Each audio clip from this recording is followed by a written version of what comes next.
DGP Anurag Gupta की नियुक्ति को लेकर नेता प्रतिपक्ष बाबूलाल मरांडी महीनों से जिस लड़ाई को अंजाम तक पहुंचाने का सपना देख रहे थे, वह एक ही झटके में धराशायी हो गया। सुप्रीम कोर्ट से उन्हें ऐसी फटकार मिली जिसकी शायद उन्होंने उम्मीद भी नहीं की थी। अदालत ने साफ लहजे में कह दिया कि यह मामला कानून से ज्यादा राजनीति से प्रेरित लगता है और कोर्ट का इस्तेमाल राजनीतिक प्रतिद्वंदियों के खिलाफ हथियार की तरह नहीं किया जा सकता। लेकिन असली सवाल यह है कि आखिर बाबूलाल मरांडी किस आरोप और तर्क के सहारे सुप्रीम कोर्ट पहुंचे थे और अदालत ने क्यों उनके दावों को खारिज कर दिया, क्या कहकर। ये सब जानेंगे आज की इस रिपोर्ट में। सबसे पहले जोहार, आप देख रहे हैं लोकतंत्र 19 और मैं हूं आपके साथ अंशु। दरअसल ये कहानी तब शुरू हुई जब अनुराग गुप्ता को झारखंड का डीजीपी बनाया गया। मरांडी का आरोप था कि मुख्यमंत्री हेमंत सोरेन ने नियमों को ताक पर रखकर गुप्ता को बचाने और सत्ता की सुविधा के लिए कुर्सी पर बिठाया। उन्होंने अपनी अवमानना याचिका में कहा कि पूर्व डीजीपी अजय कुमार सिंह को बिना किसी ठोस कारण के बीच कार्यकाल में हटा दिया गया, जबकि उनका कार्यकाल फरवरी 2025 तक था। इसके विपरीत अनुराग गुप्ता, जो अप्रैल 2025 में रिटायर होने वाले थे, उन्हें नियमों की अनदेखी करते हुए डीजीपी बना दिया गया। बाबूलाल ने यह दलील दी कि यह कदम सीधे सीधे सुप्रीम कोर्ट के प्रकाश सिंह बनाम भारत सरकार केस में तय दिशा निर्देशों की अवमानना है। उस ऐतिहासिक आदेश में कहा गया था कि किसी भी राज्य सरकार को डीजीपी की नियुक्ति के लिए यूपीएससी को नामों का पैनल भेजना होगा और वहां से चुने गए 3 अधिकारियों में से किसी एक को कम से कम 2 साल के लिए नियुक्त करना होगा। मरांडी ने अपनी याचिका में तर्क दिया कि झारखंड सरकार ने इस प्रक्रिया को दरकिनार कर मनमानी की और ये मनमानी सत्ता की राजनीतिक जरूरतों को पूरा करने के लिए की गई।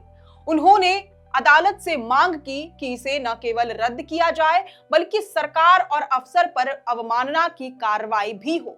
उनके मुताबिक यह सीधा कोर्ट की अवमानना है, क्योंकि सुप्रीम कोर्ट ने पुलिस सुधार और डीजीपी नियुक्ति के नियम पहले ही तय कर रखे हैं। लेकिन जब मामला सुप्रीम कोर्ट में पहुंचा तो वहां का मंजर बिल्कुल अलग था। बीते कल सोमवार 18 अगस्त को chief justice BR Gavai, justice K Vinod Chandran और जस्टिस एनवी अंजारिया की पीठ ने मामले में सुनवाई की। सुनवाई के दौरान पीठ ने तीखे सवाल दागे। अदालत ने कहा कि बाबूलाल मरांडी की ये याचिका राजनीतिक मकसद से भरी हुई लगती है। जजों ने यहां तक टिप्पणी की कि अदालत का दरवाजा राजनीतिक बदले की भावना से नहीं खटखटाया जा सकता। कोर्ट ने यह भी कहा कि प्रशासनिक नियुक्तियों में दखल देते समय यह देखना जरूरी है कि मामला जनता के व्यापक हित से जुड़ा है या नहीं। बाबूलाल के तर्क अदालत को कमजोर लगे और जजों ने साफ शब्दों में कहा कि ऐसा प्रतीत होता है कि आप एक राजनीतिक लड़ाई को न्यायपालिका में लड़ने आए हैं। अदालत ने यह भी स्पष्ट किया कि अनुराग गुप्ता की नियुक्ति को लेकर प्रक्रिया पर सवाल भले हों, लेकिन इसे अवमानना का मामला नहीं माना जा सकता। जस्टिस की बेंच ने कहा कि अवमानना तभी मानी जाएगी जब अदालत के आदेश की जानबूझकर अवहेलना की गई हो। यह मामला व्याख्या के फर्क का ज्यादा लगता है, न कि आदेश की खुली अवहेलना का। इसके साथ ही अदालत ने मामले में आगे सुनवाई करने से साफ इनकार कर दिया। कहा कि अगर ऐसी किसी नियुक्ति पर आपत्ति है तो इसके लिए केंद्रीय प्रशासनिक न्यायाधिकरण यानी कि कैट का सहारा लिया जा सकता है, लेकिन ये केवल राजनीतिक लड़ाई है जिसे जनता के बीच जाकर ही लड़नी चाहिए। सुप्रीम कोर्ट की पीठ ने यह भी स्पष्ट किया कि राज्यों में पुलिस प्रमुख की नियुक्ति से जुड़े मामलों की सुनवाई करते समय जनहित याचिका के क्षेत्राधिकार का प्रयोग किया जा रहा है। यह अधिकार राजनीतिक स्वार्थ साधने के लिए इस्तेमाल नहीं किया जा सकता। सुप्रीम कोर्ट की यह टिप्पणी बाबूलाल के लिए किसी बिजली से कम नहीं थी। फैसला सुनते ही राजनीतिक गलियारों में हलचल तेज हो गई। झामुमो और सत्तारूढ़ गठबंधन के नेताओं ने इसे विपक्ष की हार और सरकार की जीत करार दिया। वहीं भाजपा खेमे में मायूसी छा गई। मरांडी के आलोचक अब खुलकर कहने लगे हैं कि उन्होंने अदालत को एक राजनीतिक मंच की तरह इस्तेमाल करने की कोशिश की और यही उनकी सबसे बड़ी भूल साबित हुई। झामुमो प्रवक्ता विनोद कुमार पांडे ने भाजपा पर तीखा पलटवार करते हुए कहा कि सुप्रीम कोर्ट के फैसले ने भाजपा और विपक्ष के नेता बाबूलाल मरांडी को करारा जवाब दिया है। सुप्रीम कोर्ट के फैसले ने साफ कर दिया है कि झामुमो सरकार ने पूरी तरह नियमों के तहत डीजीपी अनुराग गुप्ता की नियुक्ति की है।